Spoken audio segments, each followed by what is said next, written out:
Hey guys, welcome back, it's Ripe again. In today's video, my toxic in-laws hired a private detective to spy on us and insisted that we must follow everything they say. Here is what happened, let's dive right into the story. My wife warned me marrying into a Korean family might be a little bit crazy, and I just laughed it off. I told her that my own Chinese tiger mom would put her parents to shame. Besides, it didn't matter, they did not matter. I mean, of course I wanted to impress my in-laws, doesn't everyone? But what I really wanted was Eunice. Eunice was my light. The day I met her, my whole life changed for the better. We met in college. I was the nervous Chinese boy with a heavy course load and no social life, and she was the free-spirited dance major of my dreams. One sunny day, she was practicing choreography outside on the quad while I read my microbiology textbook under my favorite tree. I needed to focus on science, but she kept drawing my eye. I guess she noticed because after wrapping up her practice, she walked straight over to me. "What are you reading?" she asked. "Microbiology," I answered. "Thrilling," she said. "I noticed you're watching me." I wasn't, I was just, "It's cool. Actually, it's a little creepy, but I'll let you make it up to me by taking me to dinner," she said with a smile. The rest was history. We went out that night and talked for hours. She was fascinating in ways that were all new to me, but what really blew me away was how into me she was. I was just some lab nerd, but somehow this super hot dancer found me interesting. It felt great. That feeling never went away, only grew. I fell for Eunice completely, from the way her black hair shone in the sun to the way she always gave her leftovers to homeless people. She was just perfect. After graduation I asked her to marry me, and to my absolute joy she said yes. I could not wait to tell my folks. They were first-generation Americans and sometimes a little overbearing, but I was their world, so I tried to cut them some slack. They had met Eunice many times before. She even got them box seats at her ballet, so when I phoned my mom with the news, she just about screamed my ear off with joy.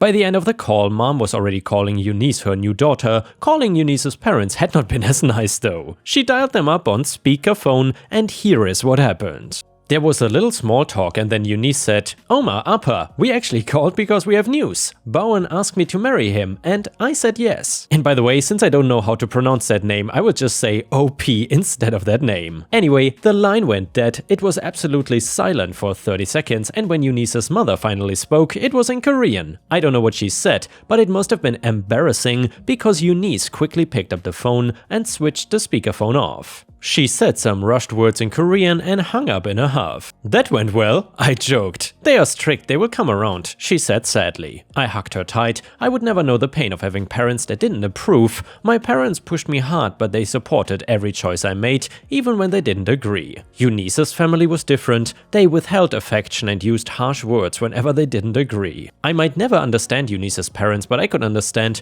what my fiancé needed then, and it was support. Unfortunately, the wedding planning did not go much better. It seemed like every time I saw my soon-to-be bride, she was arguing over the phone with her mom or dad in Korean. They nitpicked the flowers, the seating chart and the venue. Nothing was good enough for them. Their involvement was not well-meaning either. Every change they wanted would have made them look better in the public eye, all the while privately tearing their daughter apart. If it weren't for the love and support we shared for each other, I'm not sure Eunice and I would have made it to the altar, but we did it. The night before the wedding, Eunice stayed with her parents. At midnight my phone rang. I saw her name and smiled and said, "Hey babe, shouldn't you be resting for the big day?" I said. The only answer I got was sobs. Eunice was crying so hard she could barely speak. Finally she choked out, "They told me not to do it." What? My parents? "They told me not to marry you, and when I said that wasn't an option, they begged me to cancel the big party and elope so I wouldn't shame them," she said through tears. "Shame them? I know they don't love me, but what the heck?" I said in complete disbelief. "They are racist," she said. "Did they say something about me? About my family, my mom?" I asked, but I already knew. I remembered the way her parents looked at me, and it gave me chills. I stayed on the phone with Eunice for half an hour, talking her off the ledge. She wanted to leave her parents' house and uninvite them to the wedding, but I urged her to stay. "They are your parents and you only get one wedding," I said. "That's what you think," she joked, and I was overjoyed to hear the smile come back to her voice. "I'll see you at the church then," I said. "See you there," she said. The next day was perfect. Even Eunice's terrible parents couldn't rain on our parade. We ate, sang and danced until we dropped. It was a great party. That night I fell asleep in peace, knowing that whatever negative thoughts her parents had of me did not matter now because she was Mrs. Eunice Yang forevermore. And well, married life was absolute bliss. We honeymooned in Paris and returned to our clothes on the purchase of our first home. Everything felt so perfect that I would regularly pinch myself to make sure I was awake. The only dark spot in our sunny new life was Eunice's weekly call with her parents. They refused to speak English even though they knew I didn't speak fluent Korean, but I did pick up on one phrase they used a lot, which was "that Chinese boy." And no matter how many times Eunice asked them to be nicer to and about me, they never seemed to listen. It all came to a head 3 months into our marriage. Eunice told me she was pregnant and I was overjoyed. I could not wait to tell our family and friends, but Eunice cautioned me to wait. "Can we at least tell our parents?" I asked. "Your parents?" "Sure," she said. This made me frown. It was one of the biggest and happiest pieces of news Eunice would ever have, and she could not even tell her parents. I decided to send them an email. I didn't tell Eunice, but I needed to do something. I wrote about how proud they should be of their daughter and how I would be there for her through thick and thin. I also mentioned the emotional toll their behavior was having on Eunice. Out of respect for my wife, I didn't mention the baby. Hitting the send button felt like catharsis. I said what I needed to say to them and hopefully they would take it as a wake-up call, but either way, it was out of my hands. The next morning I woke up so happy, I hummed through breakfast and all the way to my car. I sang along with the radio as I drove and felt great, but a few miles into my trip to work I noticed something strange. There was a black sedan following me. Every turn I took, the sedan followed. It stayed 1 or 2 car lengths back, but always there. It made me nervous, but I did my best to shake it off. People drive in the same direction all the time, I thought, but then something really disconcerting happened. I parked at the lab where I worked and looked around. My heart skipped a beat. Parked just across the lot, lurking behind a median with trees, was the sedan. I couldn't see the driver, but it was getting harder to write the car off as a coincidence. I went inside only to find the phone at my desk already ringing, and of course it was Eunice. She sounded panicked and said, "OP, I think we're in trouble," she said. "What's going on?" I said. My heart was racing. Clearly, strange things were happening everywhere. "There was a manila envelope on our porch today," she said, "and this is super gross, but it had my pregnancy test in it. The one I threw away? Someone is going through our trash?" I asked. "I don't know, I mean they must be, but this is so messed up," Eunice said. My head was spinning. First a car and now this. "Listen babe, someone followed me to work. I wasn't sure, but now that you've told me, I am." Eunice was crying. Who? Throughout the rest of the day, all I could think about was being followed. The idea made chills rise up my spine. Someone was tracking us, going through our trash, and they knew about my unborn child. I wanted to go to the police, but I didn't know if I had enough information. When I got home that night, I played strong for Eunice's sake. The two of us made a list of suspects and motives and agreed to take it to the police the next morning.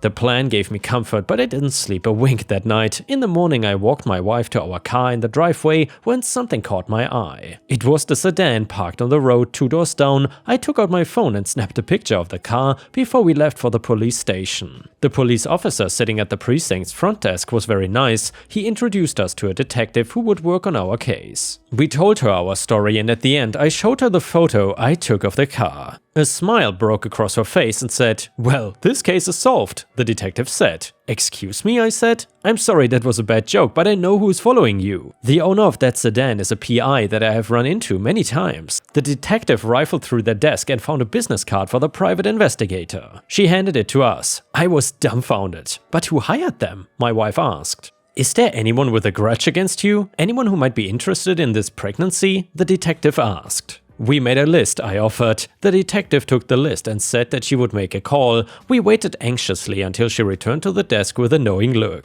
"Are you on good terms with your parents, Mrs. Yang?" the detective asked. We looked at each other knowingly and I asked, "Was it the Parks that hired the PI?" "Yes." We left the precinct spinning. I felt terrible for my wife, but I knew she must have felt worse. She called them from the car. They spoke in Korean, but she only used English, so I could keep up. She asked why they hired the investigator. She called them prejudiced, and she asked them whether they ever thought of her feelings, and after they answered, she called them insensitive and cold. It was horrible to watch, but my beautiful wife kept her composure as the tears rolled down her cheeks. I held her hand. Eunice asked one final question. She asked if they would ever accept me as a son-in-law. They said nothing, so she hung up. That was the last time either of us ever spoke to her parents. For a few months they continued to call, they would leave desperate messages asking to see your niece, but they never apologized or expressed an interest in seeing me. We deleted the messages and moved on. It does break my heart, but my wife is strong and my love for her is even stronger. Together with her and my soon-to-be baby boy, I know everything will be just perfect. And yeah, Ripe Stars, I really hope that OP and his wife stay strong and really go no contact forever with these entitled racist in-laws. And the next one is titled, My 21 female boyfriend, 23 male of 11 months hates my job. So my boyfriend and I have been together for almost a year. We are both students and very in love with each other. Our relationship is nearly picture perfect, just one problem: he hates my job.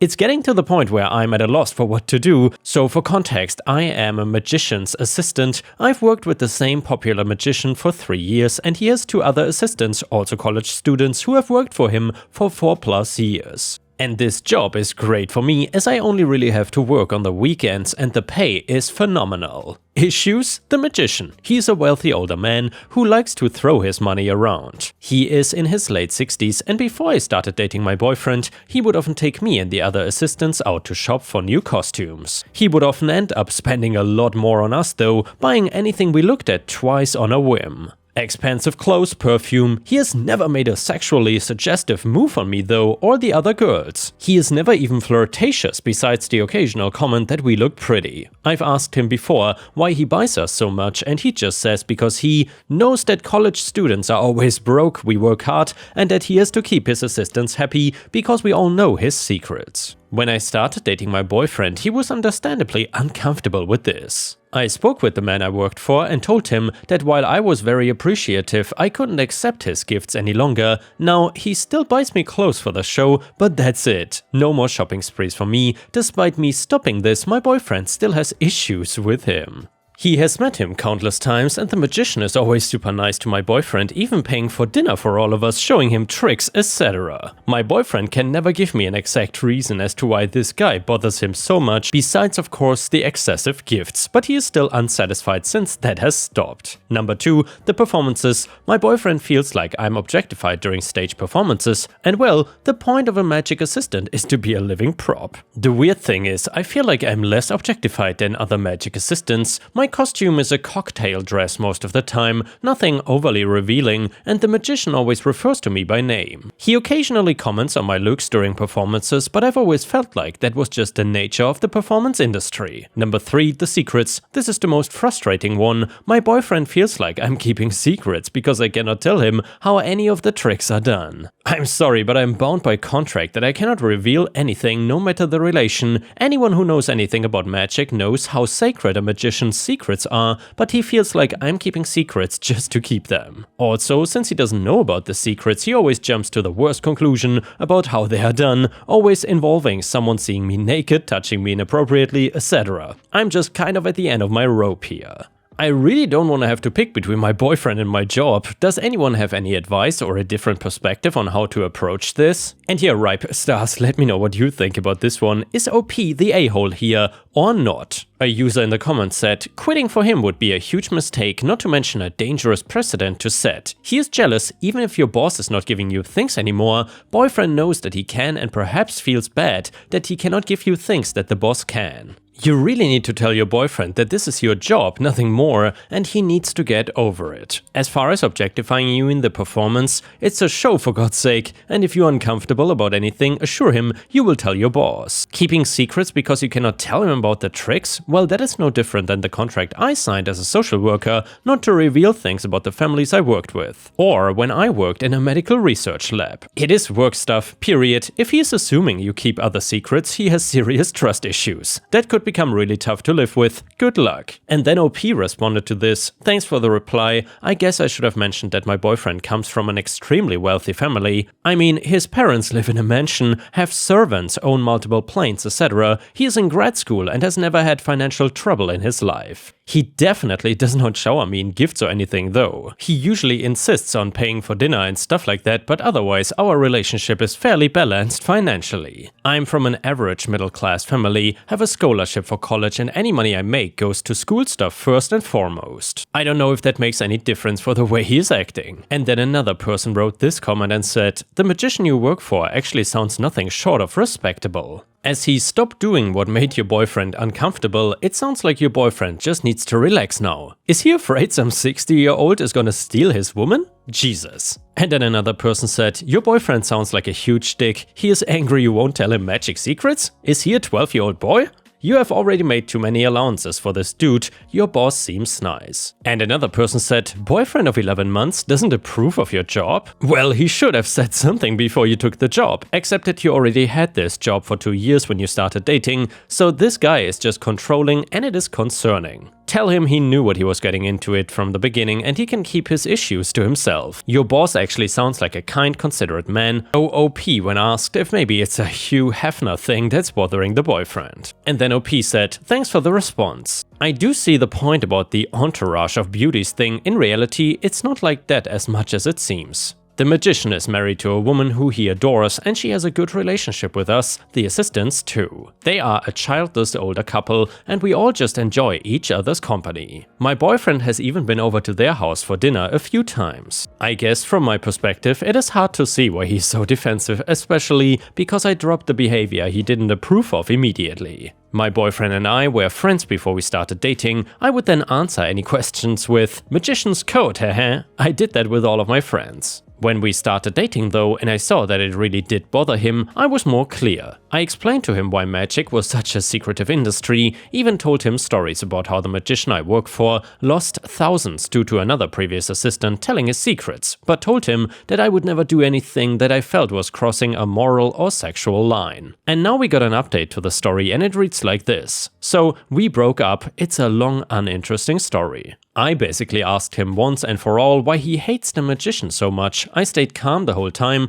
besides crying from frustration, but he got a little heated. It ended up with him saying, "I cannot be in a relationship where I'm not convinced that my girlfriend is not effing some 70-year-old pervert." And yeah, Reddit, you were right, it was hard to see because I felt like our relationship was perfect otherwise, but laying out the truth made me realize a few things. His distrust of the guy was a result of his distrust for me, which I did not see. Thanks for the kind responses. My ex-boyfriend has been texting me every day, talking about working it out. But right now, I'm still in too much pain from the distrust and the comments he said to me. I just feel like if he could grow up, we could be so perfect together. Right now though, I'm listening to reason, logic, my friends, Reddit, the whole world, who is telling me to stay away from him. As for the magician, I went to dinner with him and the other assistants for a meeting about a show next week. I was extremely depressed. He mentioned a shopping trip because he wants a certain look for the next show, and the other assistants urged me to come along, and I agreed.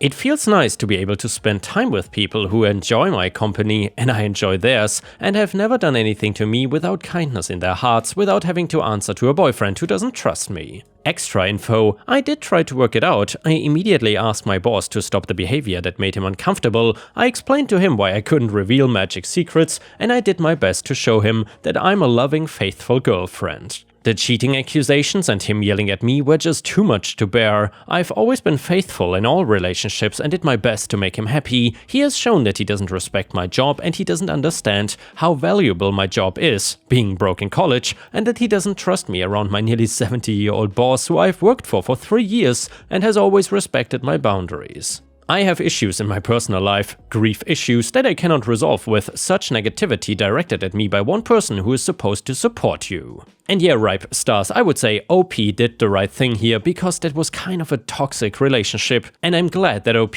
did not give up her job for this. Let me know what you think in the comments, maybe you have a different perspective. And yeah guys, if you cannot get enough of my content, please don't forget to check out my podcast by searching for Ripe Stories on all major podcast platforms such as Spotify, Apple or Google Podcasts. Furthermore, you can find bonus content by going to patreon.com/ripeyoutube or by clicking the join button here on YouTube. For a small monthly fee, you will get access to dozens and dozens of exclusive videos you won't find anywhere else. Thank you so much for watching, and I hope to see you again tomorrow.